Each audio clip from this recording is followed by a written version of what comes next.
એક મામલતદાર દરજ્જાના માણસને કેટલી હદે આ લોકોએ તમને કોઈ ટોર્ચર કર્યો છે. આને કેન્સલ કરો, આને કેન્સલ કરો, આને કેન્સલ કરો, ફોર્મ ઉપર ફોર્મ, ફોર્મ ઉપર ફોર્મ.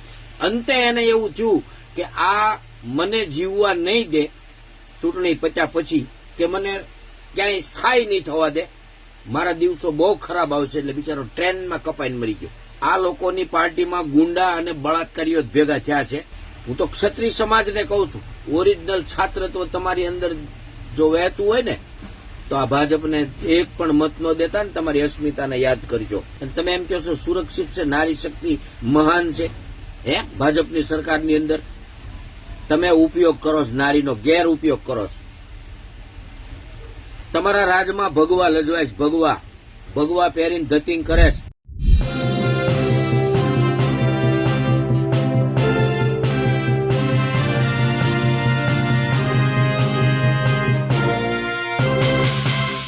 ગુજરાતમાં સ્થાનિક સ્વરાજની ચૂંટણીઓ છે ત્યારે એક મામલતદારે સુસાઇડ કરી દીધું છે. ત્યારે સોશિયલ મીડિયા ઇન્ફ્લુએન્સર છે દસુભા ગોહિલ, તેમણે પોતાની પીડા, પોતાનો આક્રોશ વ્યક્ત કર્યો છે. તેમણે સોશિયલ મીડિયા ઉપર આવીને ભાજપ ઉપર પોતાની ભડાસ કાઢી છે. તેમણે કીધું છે કે ભારતીય જનતા પાર્ટી એ તેને દેશથી કોઈ લેવા દેવા નથી, તે ધર્મ વિરોધી છે, મહિલા વિરોધી છે, હરામી જેવા શબ્દનો પ્રયોગ તેમણે ભારતીય જનતા પાર્ટીની સરકાર અને ભારતીય જનતા પાર્ટીના નેતાઓ માટે કર્યું છે. નમસ્કાર, હું છું ચિંતામણી પુત્ર અનિલ પટેલ. સ્વાગત છે આપનું અમારા કાર્યક્રમમાં. આવો સાંભળીએ દસુભા ગોહિલ પોતાની ભડાસ કેવી રીતે કાઢી રહ્યા છે. જય માતાજી. ગુજરાતના ચૂંટણીની અંદર કામ કરતા તમામ સરકારી અધિકારીને હું એક વિનંતી કરું છું, નિર્ભય થઈને કામ કરો. આવાની નીચે ગુલામ બનીને નહીં. એક મામલતદાર દરજ્જાના માણસને કેટલી હદે આ લોકોએ તમને કોઈ ટોર્ચર કર્યો છે. આને કેન્સલ કરો, આને કેન્સલ કરો, આને કેન્સલ કરો, ફોર્મ ઉપર ફોર્મ, ફોર્મ ઉપર ફોર્મ. અંતે એને એવું થયું કે આ મને જીવવા નહીં દે ચૂંટણી પત્યા પછી, કે મને ક્યાંય સ્થાયી નહીં થવા દે, મારા દિવસો બહુ ખરાબ આવશે. એટલે બિચારો ટ્રેનમાં કપાઈને મરી ગયો. મિત્રો, આ લોકોની પાર્ટીમાં ગુંડા અને બળાત્કારીઓ જ ભેગા થયા છે. અને તમામ મતદારોને મારે કહેવાનું છે કે કદાચ તમારું મકાન ન પડ્યું હોય તો તમે એવું ન સમજી લેતા કે મારું નહીં પડે.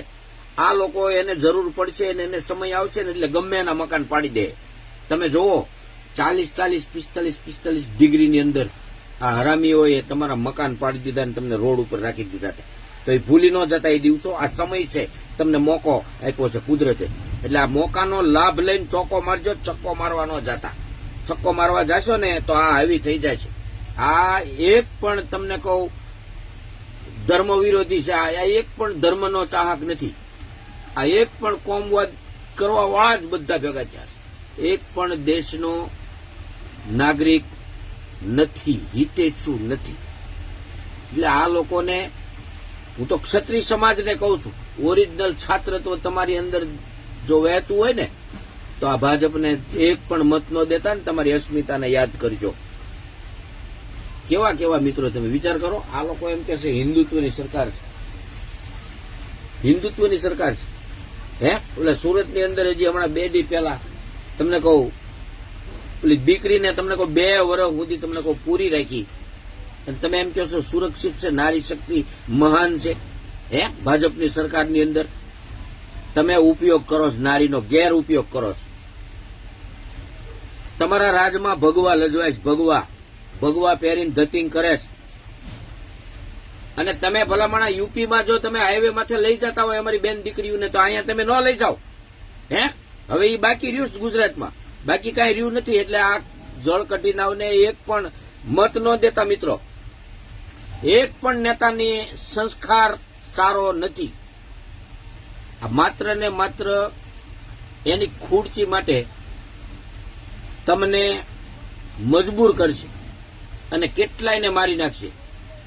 તમે કદાચ ભણાવી ગણાવીને તમારા દીકરાને અધિકારી બનાવવા માંગતા હોય ને તો પેલા આને કાઢજો, પછી એને અધિકારી બનાવજો. પૈસા ખોટા વેડપતા નહીં. આ લોકો એનો ઉપયોગ કરે છે, ગેર ઉપયોગ. એટલે ધ્યાન રાખજો. આ હરામી સરકાર અને હરામી નેતા એક પણ ને ઉપરથી માંડીને હેઠે સુધી એક પણ નેતો ઈમાનદાર ન નીકળે મિત્રો. બધાય 2 નંબરિયા. જુનાગઢનો એક કિસ્સો હમણાં જોશીભાઈ કરીને છે, એક તમને એ બતાવે છે. મિત્રો વિચાર કરો, એને શોરૂમ હતો, શોરૂમ હોન્ડાનો, સુઝુકીનો, બધું વેચી દીધું ને દાડિયું કરતો કરી દીધો. ને એ ભાજપનો જ માણસ, ધારાસભ્યો, વ્યાજ વટાનો ધંધો કરતો. એટલે આ લોકો પાપ કરીને તમે જાઓ ને એટલે તમને લઈ લે છે. પછી હમણાં એક યુવાનને ભરતી પ્રકરણની અંદર, પેપર કાંડની અંદર પકડાનો હતો, એને તમને કહું પ્રમુખ બનાવી દીધો હતો. આ તો પછી ફાટી રહી ને એટલે કાઢી નાખ્યો. તરત જ બીજે દિવસે બીજાને બનાવ્યો બક્ષીપંથ મોરચાનો પ્રમુખ. એટલે મિત્રો ધ્યાન રાખજો, તમારા છોકરાનું ભવિષ્ય જોજો. પેલા હિન્દુત્વ બિંદુત્વ કાંઈ છે નહીં. આ ભારત છે, અખંડ ભારત છે. આ ભારતની અંદર તમામ વર્ણોને રહેવાની આબાદી મળેલી છે, અને રાજા રજવાડાઓએ એટલે જ આપી દીધા છે. એટલે છે ને આવા કોઈના ખોટા કીધામાં આવતા નહીં.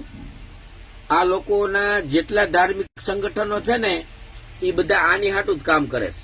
બાકી કોઈ 3 વર્ષની દીકરીમાં તો બળાત્કાર થાય છે, કેમ એક બજરંગ દળ કે શિવસેના કે ગૌરક્ષક કેમ નો આવ્યો, કેમ નો બોલ્યો?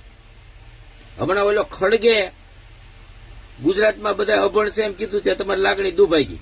અસ્મિતા આંદોલનમાં અવડું મોટું બેન દીકરીનું અપમાન થયું, ત્યાં આ એકેય ઝળકટીના કલાકારો જે ભાજપના દલાલ બનીને બેઠા છે, લાગણી ન દુભાણી, તરત મીડિયા આવવા વિડીયા બનાવવા. બેન દીકરી ઉપર બળાત્કાર થાય છે ત્યારે તમારી લાગણી ક્યાં જાય છે? ત્યારે તમારી લાગણી નથી દુભાતી. તમે દલાલ છો, દલાલ કલાકારના નામે, સાહિત્યના નામે તમે કોણ છો એ ભૂલી ગયા છો. તમે તમારો શીલો ચૂકી ગયા છો. એટલે જ આ ભારતની, ગુજરાતની આ દશા છે. તમે દલાલ બની ગયા છો, તમે સરકારી કલાકાર થઈ ગયા છો. પૈસા લ્યો છો તમે, અને તમને આમંત્રણ આપે એટલે તમે ગમે એના આઈડી બંધ કરાવી દો. તમે એવું જ કહો છો કે અમે પૈસા આપે એના ગુણગાન ગાઈ, તો તેથી ઓલા બિચારાએ આમંત્રણ આપ્યું, એનું આઈડી બંધ કરાવી દીધું તમે. એટલે મિત્રો ગુજરાતની જનતાને, ભારતની જનતાને મારે એટલું જ કેવું છે કે આ લોકોનો ભરોસો કરતા નહીં. હિન્દુત્વના નામે આ લોકો ખાલી ચરી ખાય છે, બાકી એક પણમાં હિન્દુત્વનો છાંટો નથી, એક પણ નેતામાં હિન્દુત્વ નથી. તમારે જયારે તકલીફ પડશે ત્યારે નહીં આવે. આ 5 વર્ષ પછી અત્યારે તમારે હાથ પગ જોડશે, તમારી આમાં લાંબા લહ થઈને હુઈ જાય. પણ મિત્રો તમારામાં જો ખુમારી અને હિન્દુત્વનું લોહી ખરેખર ભારતીય નાગરિક તરીકે તમે જો ભારતમાં જીવતા હો ને, તો આ ભાજપને મત ન દેતા. શેર કરજો આ વિડીયો મારો. દસુભા ગોહિલ આમ તો સોશિયલ મીડિયા ઇન્ફ્લુએન્સર પર છે અને ક્ષત્રિય આગેવાન પણ છે. જે રીતે તેમણે પોતાની વાત મૂકી છે તેને લઈને આપ શું વિચારો છો? જરૂરથી અમારા કોમેન્ટ બોક્સમાં કોમેન્ટ કરજો. એ સિવાય અમારી યુટ્યુબ ચેનલ લાઈક કરો, સબસ્ક્રાઇબ કરો, બેલ આઇકન દબાવો. સાથે અમારી વેબસાઇટ છે www.gujaratplus.in, ત્યાં પણ જઈને તમે વધુ અપડેટ થઈ શકો છો. અત્યારે માટે બસ આટલું જ. નમસ્કાર.